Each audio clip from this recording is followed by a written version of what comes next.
हम देखते हैं लिंग परिवर्तन के कुछ नियम। तो लिंग परिवर्तन पुल्लिंग से स्त्रीलिंग, लिंग परिवर्तन यानी पुल्लिंग संज्ञा से स्त्रीलिंग बनाना और स्त्रीलिंग संज्ञा से पुल्लिंग बनाना। तो उसके कुछ नियम के बारे में हमें जानना होगा। अब देखते हैं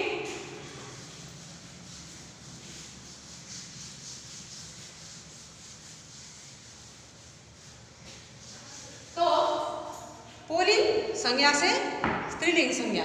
तो पुल हमें बच्चे ये जानना, कभी बहुत कुछ संज्ञाएं हैं हमारे स्वरांत मात्रा यानी अंतिम मात्रा स्वर ध्वनि या स्वर व्यंजन जैसा होता है।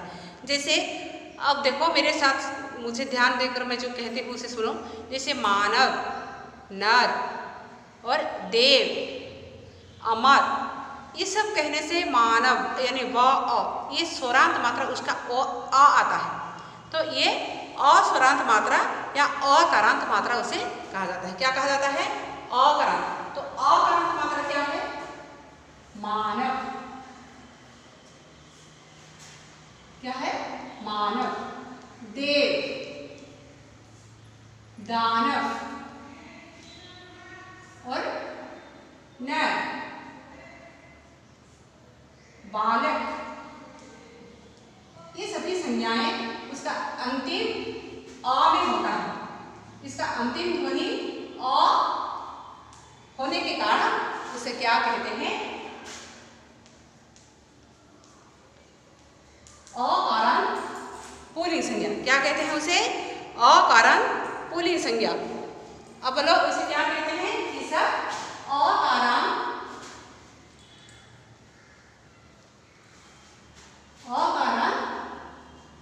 पुल्लिंग संज्ञा। अकारांत पुल्लिंग संज्ञा। तो अब देखते हैं पुत्र, अकारांत पुल्लिंग संज्ञा उस प्रकार। तो उसका लिंग परिवर्तन से क्या होगा? ई प्रत्यय, अ के साथ ई मात्रा जो है वो प्रत्यय के रूप में आता है। तो अ के स्थान पर ई जोड़कर हमें उसे पुल्लिंग से स्त्रीलिंग बनाना है। अ के स्थान पर ई जोड़कर पुल्लिंग से स्त्रीलिंग बनाना है। तो अब देखो अ ई जैसे देव, ई जोड़ने से क्या होगा? देवी। स्त्रीलिंग में क्या होगा?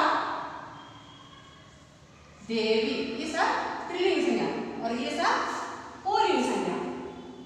अब देखो मानव, मानवी। क्या होगा? मानव, मानवी। और नर क्या होगा? बोलो, नारी। ठीक उसी प्रकार बालक। तो इसको ध्यान देना। तो ये पुत्र, पुत्री और हिरण, हिरणी, कबूतर, कबूतरी। इस प्रकार पुल्लिंग अकारांत संज्ञा ई जोड़ने पर पुल्लिंग से स्त्रीलिंग संज्ञा बन जाती है। अब देखते हैं कुछ आकारांत संज्ञा, कुछ अकारांत शब्दों को आकारांत करने से बनता है स्त्रीलिंग संज्ञा।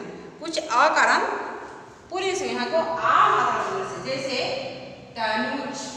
क्या है बच्चों? तनुज। आ जोड़ने से वो क्या बन जाता? तनुजा। क्या होगा? तनुजा।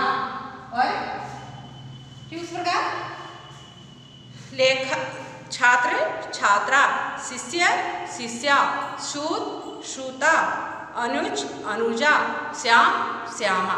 इस प्रकार अकारांत के साथ आ जोड़ने पर ये पुल्लिंग से स्त्रीलिंग बन जाता है।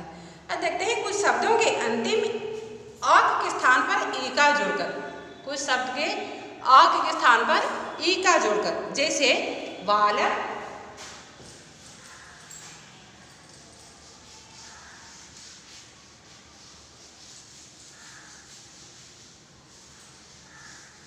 कुछ स्त्रीलिंग संज्ञा अक के स्थान पर ई का जोड़कर, अक जो होता है उसे ई का जोड़ने से क्या होता? स्त्रीलिंग संज्ञा बन जाता है। अक के स्थान पर ई का जोड़ने से स्त्रीलिंग बनता है। अब देखते हैं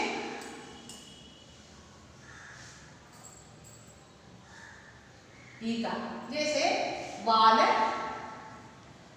स्त्रीलिंग में क्या होगा? स्त्रीलिंग में बालक, स्त्रीलिंग में बालिका।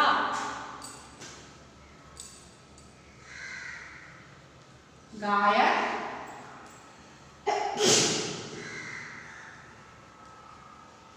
गायक, गायिका। और लेखक, लेखिका, पाठक, पाठिका। तो पाठक यानी अक, पाठक, तो अक हटाकर उसके स्थान पर अगर हम इका लगा देंगे तो पाठक से पाठिका, सेवक, सेविका हो गया।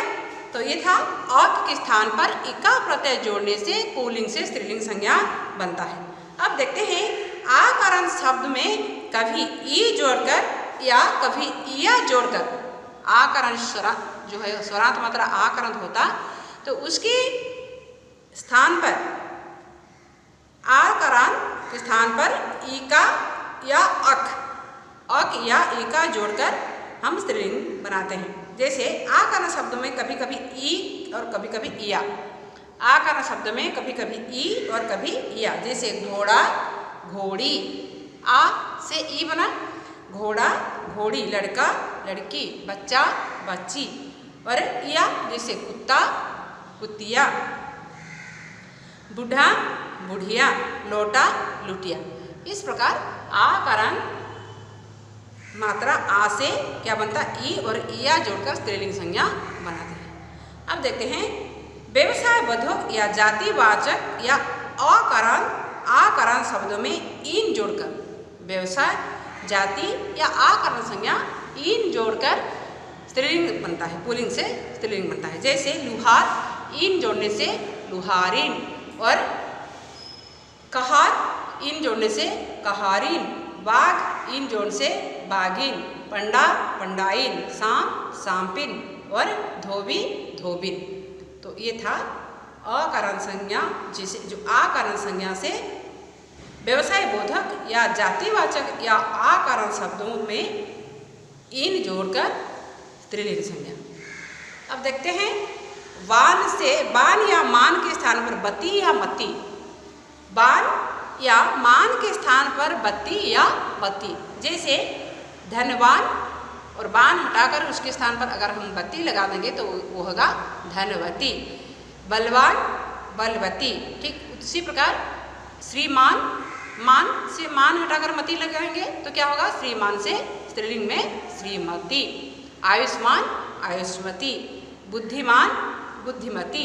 इस प्रकार वान और मान से हमें बत्ती और मत्ती लगाकर स्त्रीलिंग संज्ञा बनाना है। और कुछ संबंधवाचक संज्ञाओं में अंत में आनी जोड़कर, संबंध यानी जो रिश्ते में हम जिसको बोलते हैं संबंधवाचक संज्ञा से आनी जोड़कर स्त्रीलिंग संज्ञा बनता है। जैसे सेठ, सेठानी। देवर, देवरानी। जेठ, जेठानी। नौकर, नौकरानी। चौधरी, चौधरानी। शस्त्री, क्षत्री, क्षत्राणी। तो इस प्रकार आनी जोड़कर स्त्रीलिंग संज्ञा बनती है। कई प्राणीवाचक संज्ञाओं में अंत में नी जोड़कर, कुछ प्राणीवाचक संज्ञाएं ऐसे होते हैं जिसके अंत में नी जोड़कर पुल्लिंग से स्त्रीलिंग बनता है। जैसे ऊंट, ऊंटनी। मोर, मोरनी। जेठ, जेठानी। नौकर, नौकरानी। चौधरी, चौधरानी।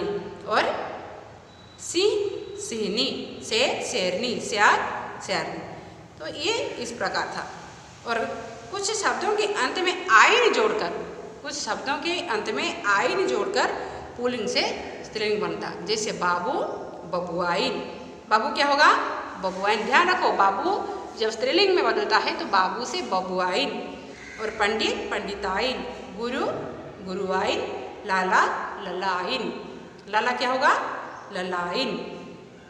सामान्य तौर पर कभी कभी कुछ परिवर्तन भी होता है।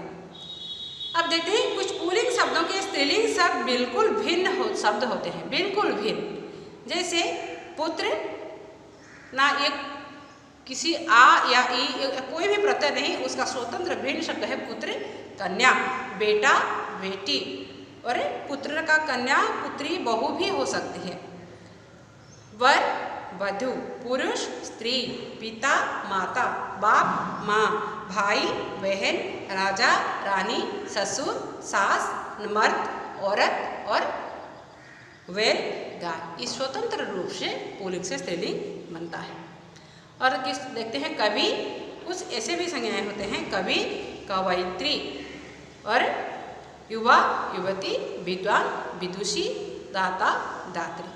तो ये था आज के लिए तुम्हारा जो पुल्लिंग से स्त्रीलिंग बनना, लिंग के बारे में कुछ परिचय और लिंग परिवर्तन के बारे में कुछ धारणा तुमको अभी दी गई है। तो तुम्हारा काम है ये जो अभ्यास है, अभ्यास 7 और पन्ना है 16 यानी पेज 16 में जो अभ्यास कार्य दिया गया है उसे करके दिखाना और मेरे व्हाट्सएप नंबर पर उसका कॉपी मुझे भेजना। तो आपके लिए धन्यवाद।